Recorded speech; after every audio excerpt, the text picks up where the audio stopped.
Yan guys ay ano yan, pipino.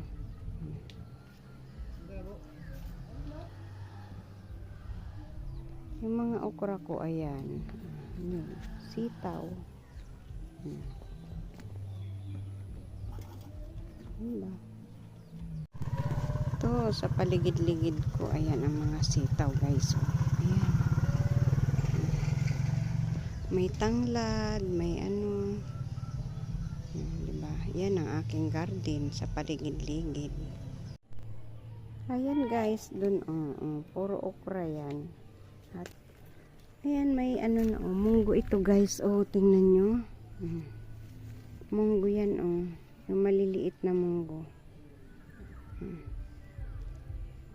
Maliliit na munggo yan.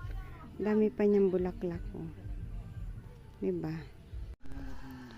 Ayan guys, meron